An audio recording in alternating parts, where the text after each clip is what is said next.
বিচার পাবো, আমার মেয়ের বিচার পাবো। আমি তাদের বলেছি সুপ্রিম কোর্টে রাজ্য সরকারের লয়াররা এখন সহযোগিতা করবে, যাতে তারা যে আবেদন করেছেন এই আবেদনের সুবিচার। সরকার বদলের পর খুলেছে আরজিকর ফাইলস। এবার নতুন করে আশার আলো দেখছে কামদুনি। বিচারের দাবিতে বুধবার মুখ্যমন্ত্রী শুভেন্দু অধিকারীর জনতার দরবারে গেলেন কামদুনির নির্যাতিতার পরিবার। মুখ্যমন্ত্রী শুভেন্দু দার সাথে দেখা করে আমরা আশা পেয়েছি।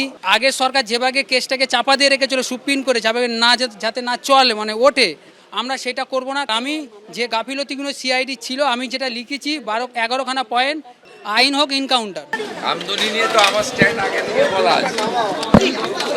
আমি বারুইপুরে আপনাদের বলেছি, বারাসাত কোর্ট ক্যাপিটাল পানিশমেন্ট দিয়েছে। আগের সরকার 16টা পিপি বদল করে আসামি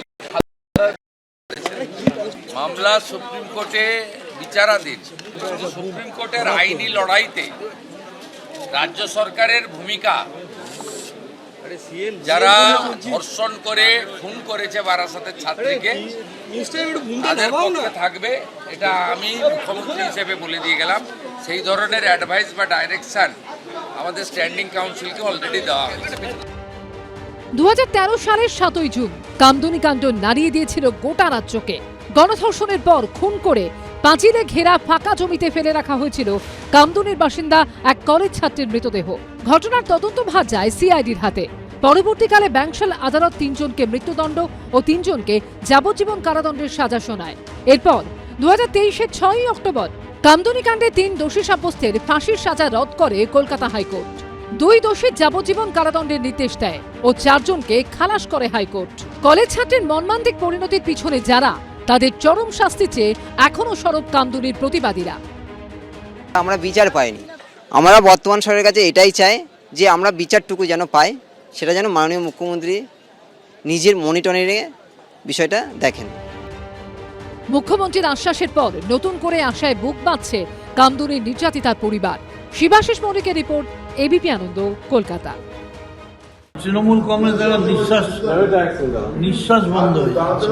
এই এত বড় একটা পার্টি, লক্ষ লক্ষ কোটি কোটি ছেলে মার খাচ্ছে রাস্তায় পড়ে, only for one man, Abhishek Bandyopadhyay. আমেরিকায় ফুটবল বিশ্বকাপ হচ্ছে, আর পশ্চিমবঙ্গে রাজনীতির খেলায় প্রতি মুহূর্তে শিবির বদল চলছে। ধরুন হঠাৎ করে এমবাপে বললেন ফ্রান্সের হয়ে খেলতে আর ভালো লাগছে না, মেসির সঙ্গে আর্জেন্টিনায় খেলবো। তেমনি হাতে গোনা যে কয়েকজন কালীঘাটে মমতা বন্দ্যোপাধ্যায়ের সঙ্গে ছিলেন, তার মধ্যে অন্যতম মদন মিত্র হঠাৎ করে বুধবার ঘুম থেকে উঠে মৃতপ্রায় তৃণমূলে যোগ দিলেন।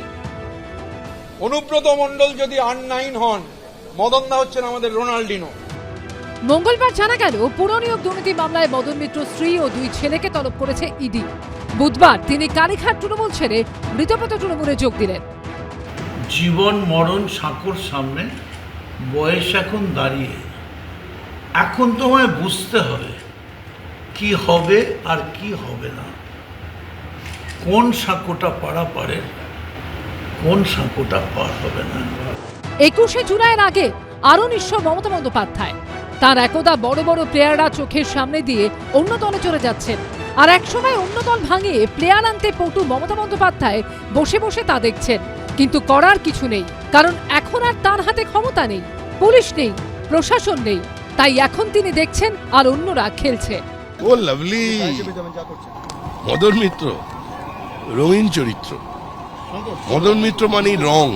তৃণমূলেই রইলাম, শুধু আমি এই ঘর থেকে ওই ঘরে গেলাম। ঘনিষ্ঠরা পরপর সঙ্গ ছাড়ায় মমতা বন্দ্যোপাধ্যায় যখন ক্ষুব্ধ, তখন মুখ্যমন্ত্রী শুভেন্দু অধিকারীর কথা উঠে এসেছে মদন মিত্রর মুখে। আমি মানুষের কাছে করজোড়ে ক্ষমা চাইছি বেঈমানদের জন্য।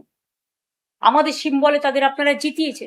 এখনো অবধি হানিমুন পিরিয়ড মিলেমিশে চলছে, কিন্তু শুভেন্দুর মুখনিসৃত যে ভাষাগুলো বেরোচ্ছে, আমি চাইব সেগুলো যেন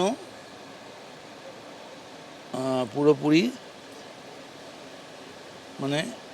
পরিণত হয়, যেটা বলছেন সেটা করে দেখান। দুপুরে ঋতব্রত তৃণমূলে যোগ দিয়ে বিকেলে গোলপার্কে ঋতব্রত তৃণমূল শিবিরের বৈঠকে যোগ দেন মদন মিত্র। উজ্জ্বল মুখোপাধ্যায়, আশাবুল হোসেন ও ও কৃষ্ণেন্দু অধিকারীর রিপোর্ট, এবিপি আনন্দ। এবিপি আনন্দ, এগিয়ে থাকে, এগিয়ে রাখে।